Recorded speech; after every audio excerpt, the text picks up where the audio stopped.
Daniel capítulo 7 ha sido considerado el corazón del libro de Daniel. La razón es simple. Aquí está la esencia de todo el libro. Porque si el tema principal es el gran conflicto, aquí vas a encontrar el conflicto entre el poder de Dios y el poder del enemigo. Gracias por estar allí reunido junto a la familia y con tu Biblia en mano. Solo quiero decirte algo con todo mi corazón. El tema que tú vas a escuchar hoy probablemente puede herir un poco tu sensibilidad. Sin embargo, quiero decirte que no tiene nada que ver contigo. Vamos a ver qué dice la Biblia y qué dice la historia. No voy a exponer mi creencia, no voy a exponer lo que yo pienso, voy a exponer lo que la Biblia dice. Nos dejó con una pregunta. ¿Ustedes se acuerdan? Vamos a Daniel capítulo 7. Vamos a leer el versículo 15. Miren lo que dice Daniel. Yo, Daniel, me turbé el espíritu hasta lo más hondo de mi ser. Las visiones de mi cabeza me asombraron. Entonces me acerqué a uno de los que estaban allí y le pregunté la verdad acerca de todo aquello. Me habló y me hizo conocer la interpretación. ¿Qué me dice? Estas 4 grandes bestias son 4 reyes. ¿Recuerdan el capítulo anterior? Vimos que las 4 bestias representaban a los 4 grandes imperios en la historia. Ahora dice, se levantarán en la tierra y después recibirán el reino de los santos del Altísimo y poseerán el reino hasta el siglo eternamente y para siempre. Lo mismo que mostró Nabucodonosor, después de los 4 reinos que viene la venida de Cristo. Yo tuve el deseo de saber acerca de la 4ª bestia. Era tan diferente, era tan espantosa. Y allí describe una vez más a la 4ª bestia. Vamos a regresar al versículo 8. Mientras yo contemplaba los cuernos, un cuerno pequeño salió entre ellos y fueron arrancados 3 cuernos. Este cuerno tenía ojo de hombre y una boca que hablaba gran insolencia. Nosotros ya comprendimos cuáles son las 4 bestias. La pregunta que quedó en el aire es, ¿quién es este cuerno pequeño? Ese es el tema que hoy vamos a hablar. Entonces, ya oramos. Ahora entonces vamos a hacer un breve repaso. Dios mostró la sucesión de los imperios, Babilonia, Medo-Persia, Grecia y Roma. Estos 4 imperios tuvieron un periodo de duración. Babilonia 66 años, Medo-Persia 208 años, Grecia 163 años y Roma es el imperio que más duró en la historia, con 644 años. Por eso es un imperio fuerte, poderoso, grande. Esto vimos en el capítulo anterior, que cuando los césares ocuparon el trono en Roma, o los reyes que ocuparon el trono en Roma, tuvieron un nombre. ¿Cómo se llamaban? Césares. ¿Recuerdan la pregunta que le hicieron a Jesús? Cuando Jesús pidió una moneda y dice, ¿o a quién le pertenece esta moneda? Y todos dijeron a César. ¿A qué estaba refiriéndose? Al emperador romano. Y Dios o Jesús le dice, den a César lo que es de César y den a Dios lo que es de Dios. Muy bien, solo que los césares, ellos querían ser adorados porque se consideraban dioses. El emperador Domiciano, para intentar silenciar la voz de Juan, porque Juan era un cristiano y el cristianismo hablaba en contra de la idolatría y decía que Dios es el único verdadero, para que ya no más predicase, lo lanzó dentro de un caldero de aceite hirviendo. Y así como Dios protegió a Daniel, Dios protegió la vida de su profeta, de Juan. Ahora, fíjense lo que aconteció. Nadie tenía que poner en duda su autoridad, está hablando de la autoridad del emperador. Reyes dejaban sus coronas a sus pies, poderosos ejércitos marcharon a sus órdenes, millones se inclinaban en obediencia a sus órdenes. El nombre de Nerón hizo temblar al mundo. Caer en su descontento era perder propiedad, libertad, vida. Su rostro se llegó a tener miedo como una peste. Ahora entienden por qué es una bestia terrible. ¿Qué cosa más? Daniel 7:7 dice que la 4ª bestia era diferente a todos los animales, tenía 10 cuernos. Nosotros sabemos que esos 10 cuernos son 10 tribus que minaron y dividieron el imperio romano hasta que finalmente ocasionaron su caída en el año 476. Ahora, Daniel 7:8 dice que estaba mirando los cuernos, tenía 10 cuernos, y de pronto salió un cuerno diferente que tenía ojos y boca. La palabra ojos en la Biblia significa inteligencia, significa sagacidad o significa ser astuto. Cuando en Apocalipsis dice que se representa el Espíritu como alguien que está lleno de ojos, está hablando de la sabiduría plena de Dios. Pero este cuerno pequeño tiene ojos, es sagaz, es astuto. Lo curioso es que también habla. Entonces ahí viene la pregunta, ¿quién es este cuerno pequeño? Entonces vamos a descubrir a través de la Biblia lo siguiente. Primero vamos a describir al cuerno pequeño según los textos bíblicos. Número 1, el cuerno pequeño subió de entre los 10 cuernos. ¿Están de acuerdo conmigo? Estaban los 10 y de ahí subió uno. ¿De qué animal? Del cuarto. Correcto. Solo que cuando subió, arrancó ¿cuántos cuernos? 3. Número 2, tiene ojos de hombre, bocas que hablan blasfemias, hacía guerra contra los santos del Altísimo, dice el versículo 25, y los vencía. Y la tercera característica es que cambiará los tiempos y la ley. Eso es lo que dice acerca del cuerno pequeño. ¿Lo leemos? ¿Sí? 7:25. Miren lo que dice Daniel capítulo 7, versículo 25. Hablará palabras contra el Altísimo, a los santos del Altísimo quebrantará. Cuando estamos hablando de santos del Altísimo, estamos hablando del pueblo de Dios, y pensará en cambiar tiempos y la ley, y serán entregados en sus manos tiempo, tiempos y medio tiempo, hasta que se siente el juez. Correcto. Paremos ahí, entonces continuamos. Hay algunos que tienen la idea dispensacionalista. ¿Recuerdan ustedes de la escuela preterista que apareció en la época de la Reforma? Ellos dijeron, este cuerno pequeño se trata de un rey seleucida llamado Antíoco IV. Pero yo les voy a decir que eso no es verdad según la Biblia. ¿Por qué? Porque Antíoco existió en el reino griego. Y el cuerno pequeño, ¿de dónde sale? De la cuarta bestia. No sale de Grecia. ¿De dónde sale? De Roma. Entonces con eso derribamos la teoría de que existió otro o otro es el cuerno pequeño. Dice que tiene que salir ¿de dónde? De Roma. ¿Es claro o no? No hay manera de poder quitar esa evidencia. Ahora entonces, Daniel 7 tiene una relación estrecha con Apocalipsis 13. Si ustedes leen Apocalipsis 13 van a encontrar que estos dos poderes son iguales. Está hablando del mismo poder. Miren, Daniel 7 tiene ojos como de hombre. Apocalipsis dice que tiene número de hombre, que es el 666. Daniel dice que tiene boca que habla insolencia. Apocalipsis dice que tiene una boca que habla blasfemia. Daniel dice que se entregó para ser quemado. Apocalipsis dice que tuvo un golpe de muerte. Daniel dice que hacía guerra a los santos. Apocalipsis dice que pelea contra los santos. Habla palabras contra el Altísimo. Apocalipsis dice que blasfemia contra Dios. Cambia los tiempos y la ley. Apocalipsis dice que difama el santuario. Daniel 7 dice que persigue por 3 tiempos y medio. Apocalipsis dice que persigue por 42 meses. Ahora nosotros vamos a encontrar de qué, o vamos a investigar de quién está hablando.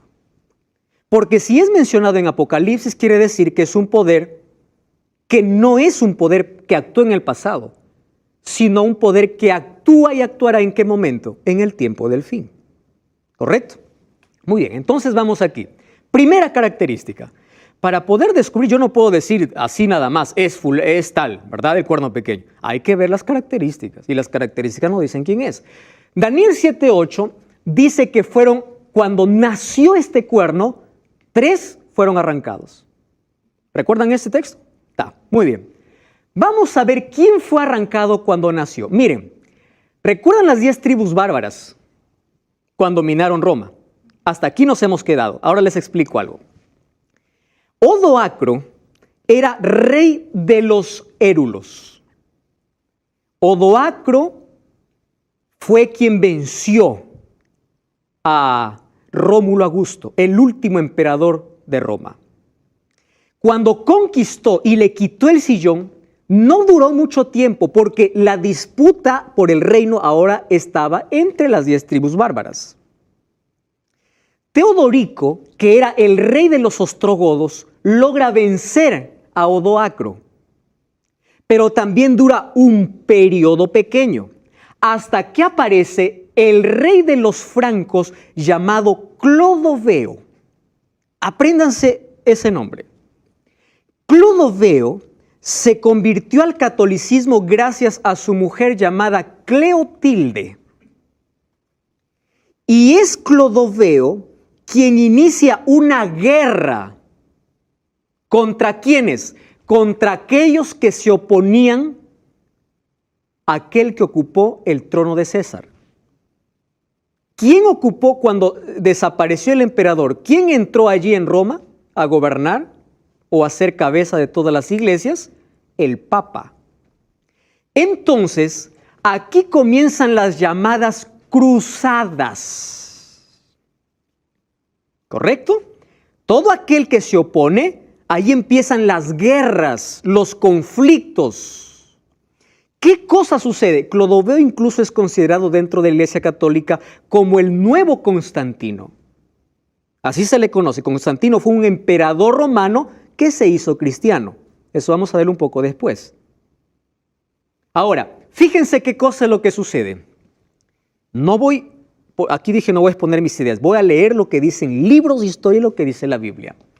Los cérulos, vándalos, ostrogodos, los cuales eran defensores del arrianismo, fueron combatidos y así fue confirmado el obispo de Roma como cabeza de todas las santas iglesias y cabeza de todos los santos sacerdotes de Dios.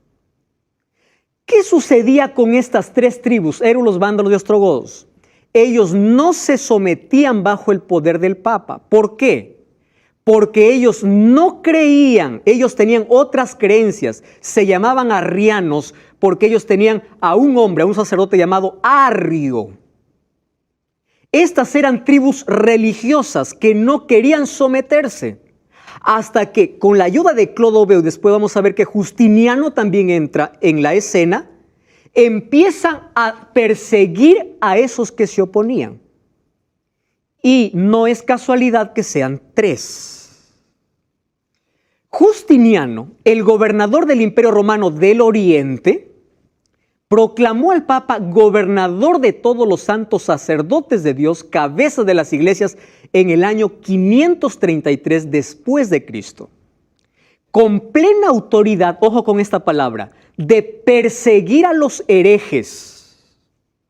Las fuerzas católicas aplastaron a los vándalos del norte de África en la batalla de Tricamaro en 534, persiguieron a los ostrogodos y los echaron de Roma ¿en qué año? En el año 538. Finalmente, la iglesia romana tomó el lugar del imperio y el Papa fue el sucesor de César. ¿Hay alguna novedad hasta aquí? No, eso lo hemos visto por historia. Solo que la historia confirma algo que ya decía la Biblia. Segunda característica, tiene una boca que habla grandes cosas. Otros textos dicen grandes blasfemias. Yo tengo aquí una Biblia rojita que ustedes conocen, se llama Biblia latinoamericana. Yo voy a usar algunos textos de esta Biblia para que pueda hacer nuestra comprensión mucho mejor. ¿Correcto? Entonces, miren lo que dice ahora. ¿Hablaba grandes blasfemias o hablaba grandes cosas? Dice Daniel y Apocalipsis. Entonces, la primera característica de este cuerno pequeño es que cuando nace, tiene que derribar a 3 reyes. Entonces, ya vimos que se cumplió. La segunda característica es que habla grandes cosas. Muy bien, ¿qué cosa dice que habla? Blasfemias. Correcto. La pregunta es, ¿qué es una blasfemia? No vamos a inventar, vamos a decir que la Biblia, a ver lo que la Biblia nos dice. Mira lo que dice Marcos 2, 5 al 7. Al ver Jesús, dijo al paralítico, tus pecados te son perdonados, mas algunos pensaban en sus corazones, algunos escribas pensaban en sus corazones diciendo, ¿por qué habla este así? Blasfemia. ¿Quién puede perdonar pecados si no solo Dios? Ahora, eso está en la Biblia. Ahora solo les pregunto a ustedes, ¿a qué llama blasfemia la Biblia? a alguien que se atreve a perdonar pecados que no sea Dios. ¿Están de acuerdo? No lo digo yo, dice la Biblia. Ahora, fíjense lo que les voy a decir. Lo que voy a leer no sale de mi cabeza, sino esto se dijo en el canon católico, está escrito en el canon católico del Concilio de Trento. Presten atención aquí. En la confesión al sacerdote, miren lo que dice, tiene el poder. ¿Qué cosa tiene el sacerdote? Poder de perdonar todos los crímenes cometidos después del bautismo. Cuando un delincuente confiesa sus pecados al sacerdote, todos los delitos no solo son perdonados, sino son destruidos y el criminal se convierte en una nueva persona, en un santo. Pregunto, ¿quién es el que santifica al pecador? ¿Dios? No. ¿Quién lo hace? Un sacerdote. ¿Qué cosa dice la Biblia? Correcto. ¿Cómo se llama eso? Blasfemia. Esto no es lo que yo pienso, eso está en el canon católico. Número 2. Yo traje aquí un librito que se llama Catecismo. ¿Tienes este libro en casa? Búscalo. Vamos a leer juntos, ¿qué te parece? Yo voy a leer lo que dice el Catecismo en la página 401. Voy aquí. ¿Estás con el Catecismo? Presta atención. La declaración de pecados al sacerdote constituye una parte esencial del sacramento de penitencia. Los penitentes deben hacer la confesión y enumerar todos sus pecados mortales que tienen conciencia después de examinarse seriamente, aun cuando sus pecados sean secretos. Espera un poco. Cuando los cristianos se esfuerzan por confesar todos sus pecados que les viene a la memoria, no deben dudar que tienen que presentarlo o tienen que presentar su perdón de misericordia divina. Que de otra forma, si intentan ocultar conscientemente algunos pecados, no están colocando delante de la divina voluntad algo que pueda perdonar por intermedio del sacerdote. Eso dice el Catecismo. ¿Qué dice? Que tú tienes que confesar todos tus pecados, aún ocultos, porque quien te va a perdonar es el sacerdote. Ahora fíjate, ¿qué dice la Biblia? Voy a usar esta Biblia, ¿correcto? Vamos a 1 Timoteo capítulo 2, versículo 5. Vamos a 1 Timoteo capítulo 2, versículo 5. Mira lo que dice la palabra de Dios. Nunca, 1 Timoteo, perdón, estoy aquí en otro texto. 1 Timoteo, capítulo 2, versículo 5. Aquí lo encontré, 2:5. Dice así: Dios es el único y el único mediador entre Dios y los hombres. Su nombre es Jesús. ¿Quién es el único mediador? Jesús. Correcto. Si tú vas a 1 Juan 1:9, ¿qué dice 1 Juan 1:9? Hijitos míos, estas cosas escribo para que no pequéis. Y si alguien hubiese pecado, no dice anda al sacerdote, dice abogado tenemos ¿en quién? En Cristo. Bueno, vamos a seguir porque este tema es muy amplio. Entonces, tú tienes para elegir, ¿correcto? Aquí tienes dos opciones. Lee esto y lee también esto. Te lo digo con tanto amor. Número 2. ¿Qué más es blasfemia según la Biblia? Mira, Juan 10, 30 al 33 dice, yo y el Padre uno somos. Entonces los judíos volvieron a tomar piedras para apedrearle y Jesús le respondió, muchas buenas obras os he mostrado de mi Padre, ¿por cuál de ellas me apedrean? Le respondieron los judíos diciendo, por buena obra no te apedreamos, sino por blasfemia. Solo que aquí ellos se equivocaron. ¿Pero ellos de qué le estaban acusando a Jesús? De blasfemia. ¿Qué cosa es blasfemia? porque tú siendo hombre te haces pasar por Dios. ¿Jesús era Dios, sí o no? Sí era Dios. Pero ¿qué cosa es blasfemia en un concepto bíblico? Aquel que siendo hombre se hace pasar por Dios. Vamos a ver qué dice la historia. Eso dice la Biblia. Una vez más, esto dice la historia. El Papa León XIII dijo lo siguiente, eso está registrado en el libro de historia. Los papas tenemos sobre la tierra el lugar de Dios Todopoderoso. Miren lo que dice el Diccionario Eclesiástico Católico. Este es un artículo que tomamos de allí. En el artículo del Papa dice así: el Papa es de tan grande dignidad y exaltación que no es un mero hombre, ¿correcto? ¿Están entendiendo esto? Sino es como Dios, ¿y qué dice? Y sustituto de Dios. No me estoy inventando esto. Siguiente, el Papa es de tan grande autoridad y poder que puede, ojo, modificar. ¿Qué cosa intentaría hacer? Modificar, ¿verdad? Modificar, explicar e interpretar las leyes divinas, cualquiera que sea, es Dios. El vicario de Cristo no puede hacer nada contrario a la fe. Esta explicación está clarísima. Bonifacio VIII dijo así. Bonifacio fue un papa.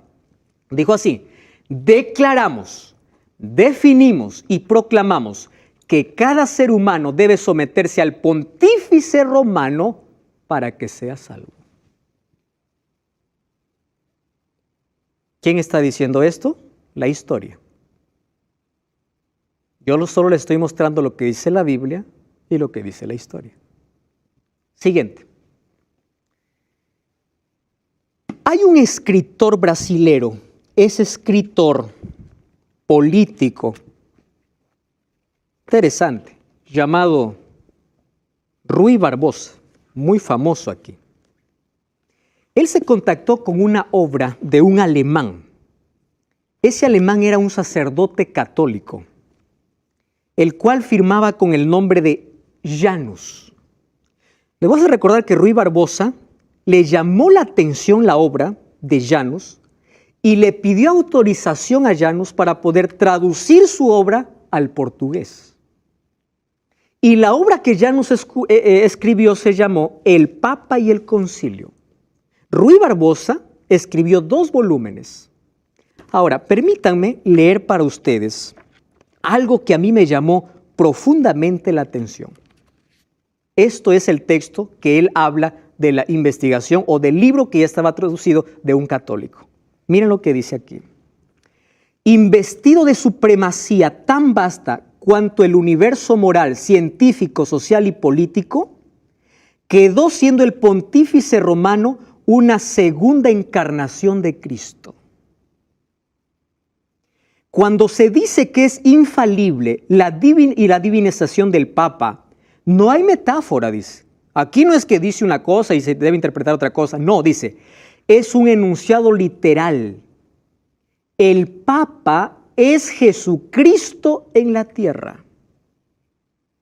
Y dice así, y relativamente al Cristo en cuanto a autoridad para con Dios y su Padre. Yo voy a leer un poco más. Hay un formulario que se llama Un acto de fe para los nuevos católicos convertidos al papismo, elaborado por los jesuitas en el año de 1674. Miren lo que dice aquí.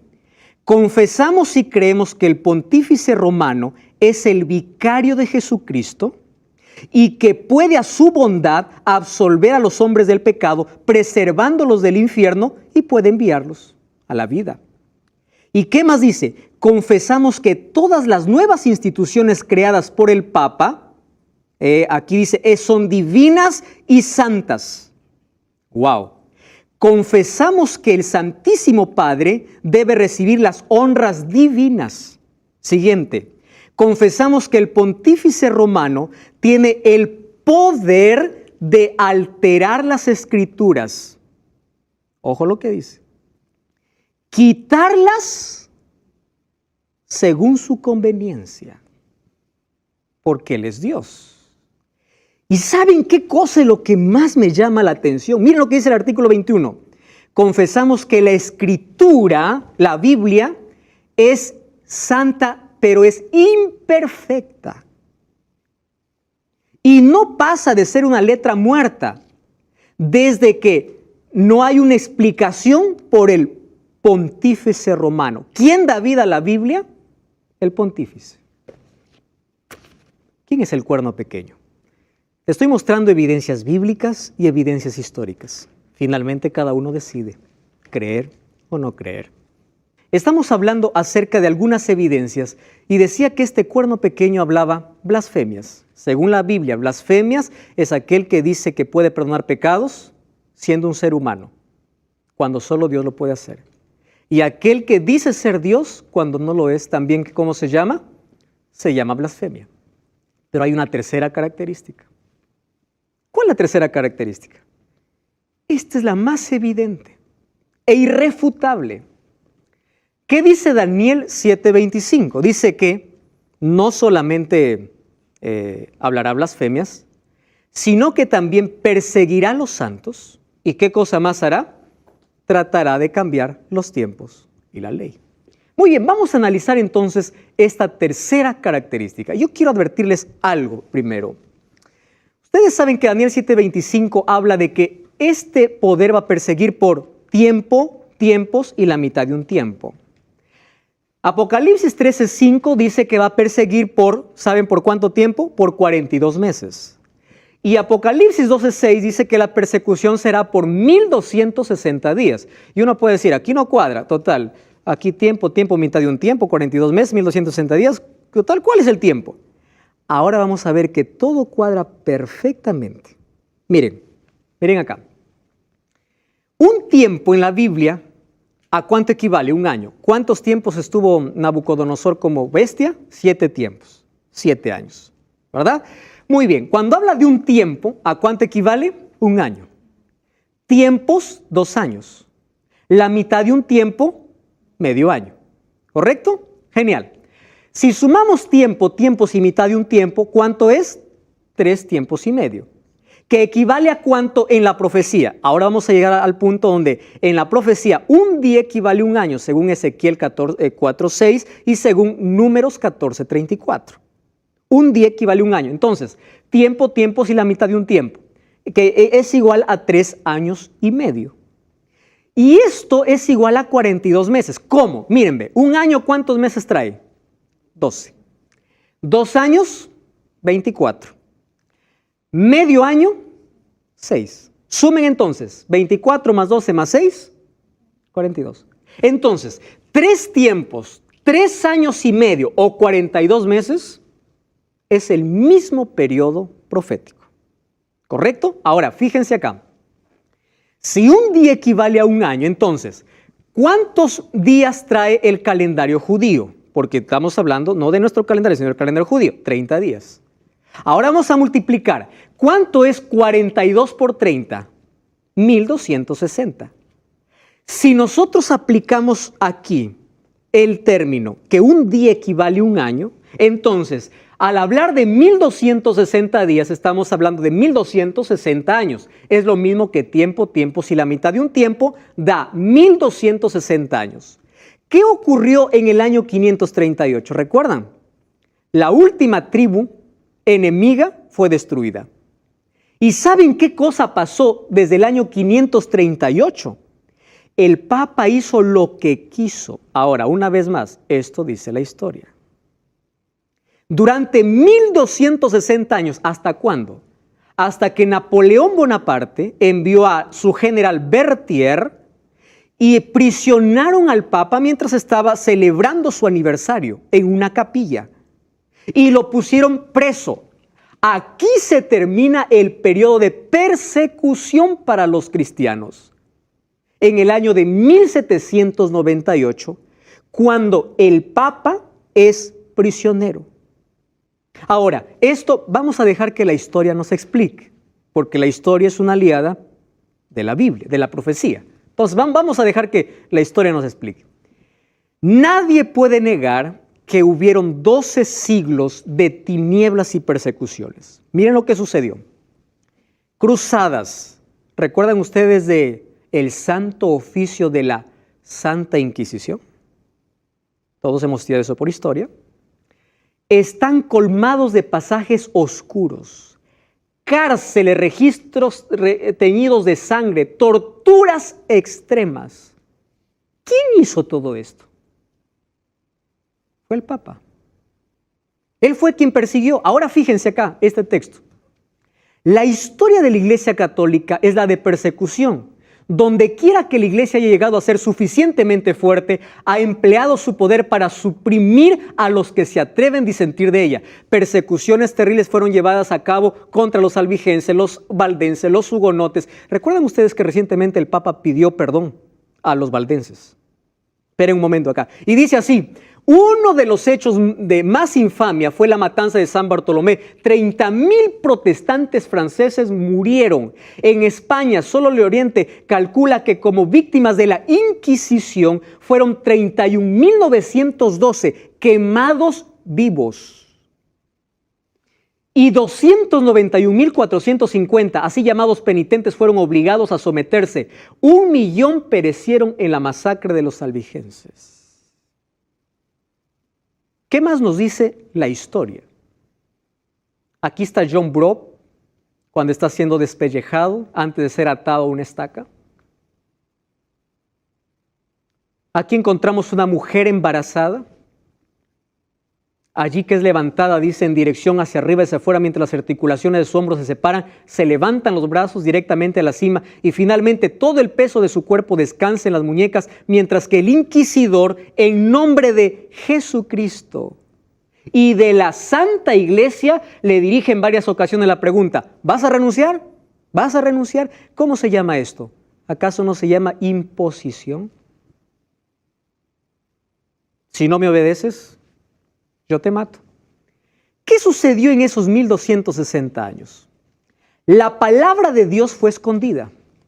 Es más, fue prohibida leer la Biblia.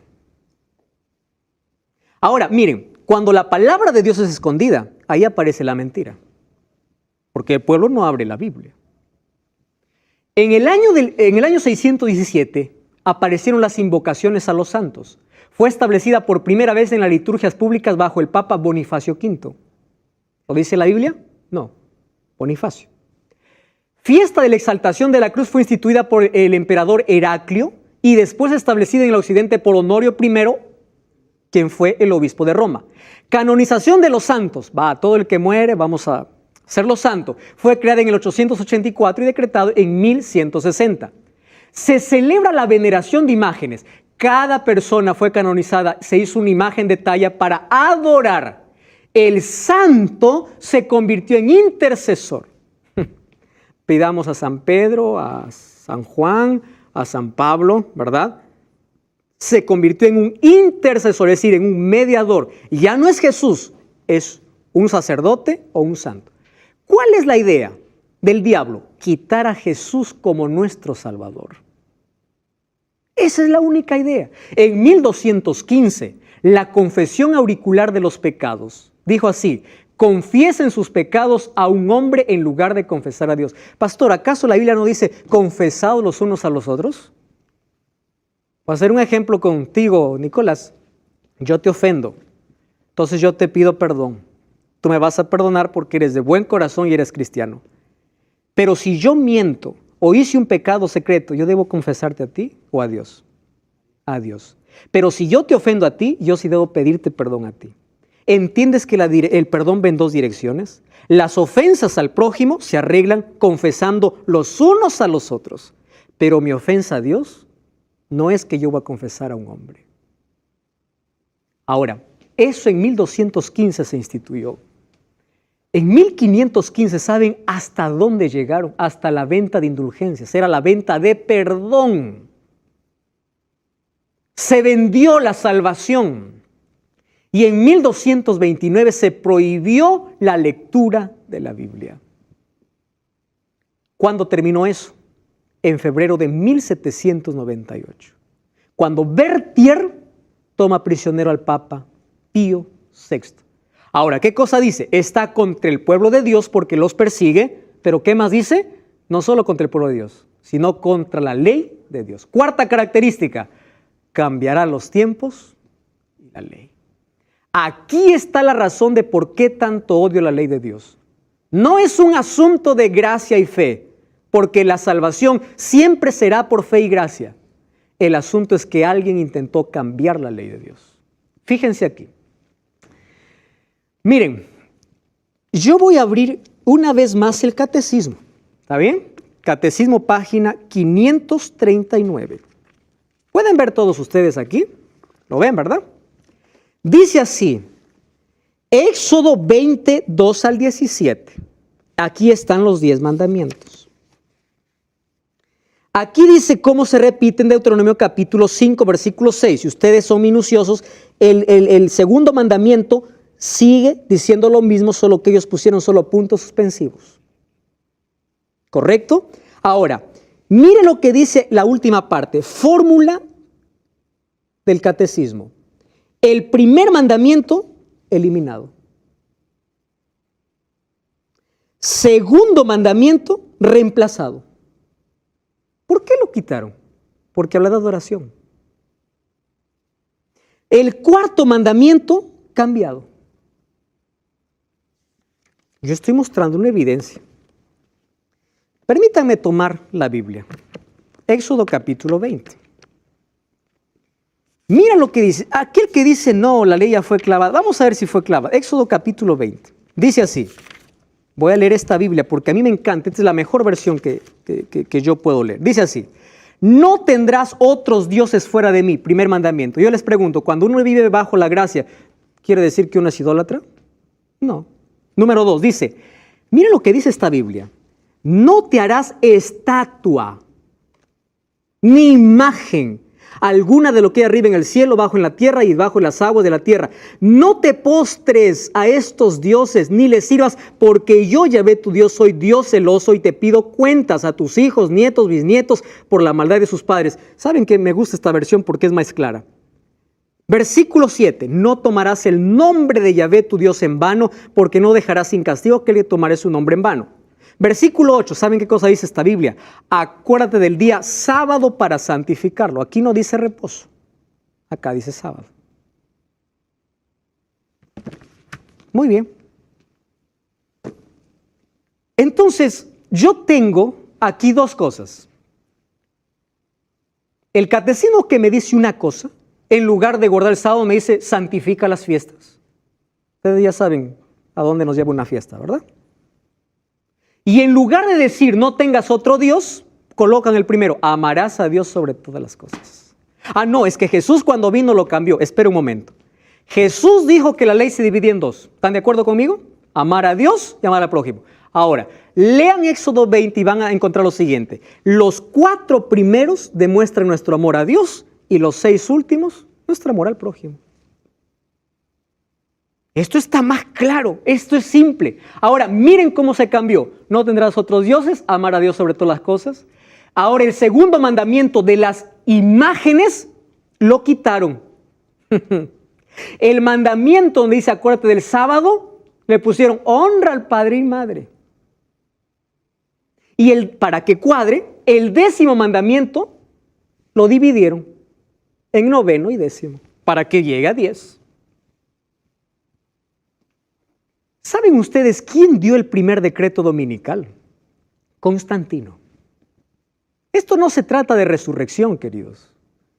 Se trata de un emperador que se convirtió al cristianismo llamado Constantino en el año 321, un 7 de marzo. Lo que dijo, deben los magistrados y personas residentes en ciudades reposar y todos los talleres deben cerrarse en el venerable Día del Sol.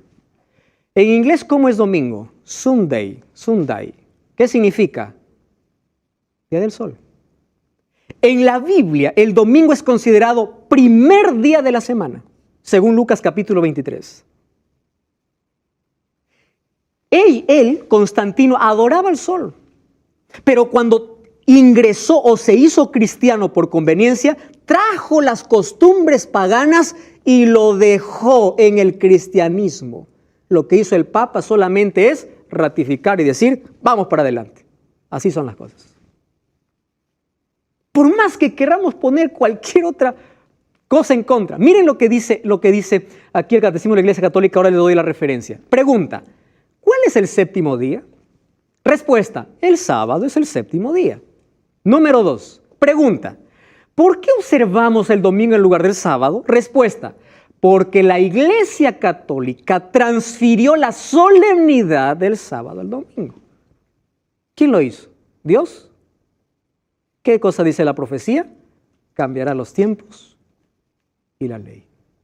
Aquí está la referencia.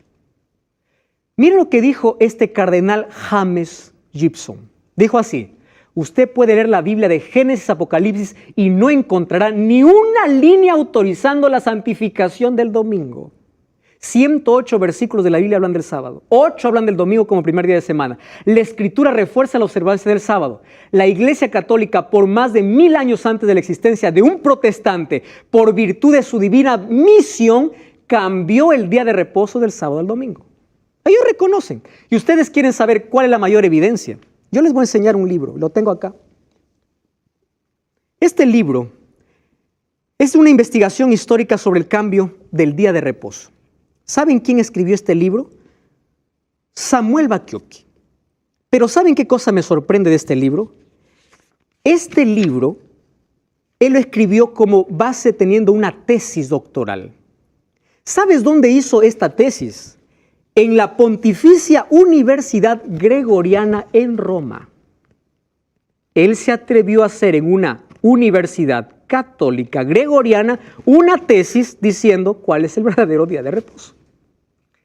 La tesis fue aprobada y tiene el imprimatur del Vaticano. Quiere decir, fue aprobada su tesis. ¿Y saben qué cosa dice la tesis? Dice que quien cambió el sábado a domingo fue la Iglesia Católica. Y el Vaticano, al poner su imprimatur, ¿qué cosa estaba diciendo? Reconocemos, es verdad, somos nosotros. Entonces yo quiero dejar solo una pregunta hoy. ¿Quién es el único que merece nuestra adoración? Jesús dijo, si me amas, guarda mis mandamientos. Querido, la ley no salva a nadie. Tú y yo somos salvos por gracia de Jesús. La ley, la observancia de la ley o los mandamientos no salvan. No son la causa, son el efecto. Por eso dijo, si me amas, somos salvos por la gracia. Apocalipsis 14:12 dice, aquí está la paciencia de los santos, los que guardan los mandamientos de Dios y tienen el testimonio de Jesús. Mateo 5:17 dice, no penséis que he venido a anular la ley de los profetas. Hasta que pase el cielo y la tierra, no pasará ni una jota ni una tilde. Querido, yo fuera un legalista si te dijera, guarda la ley para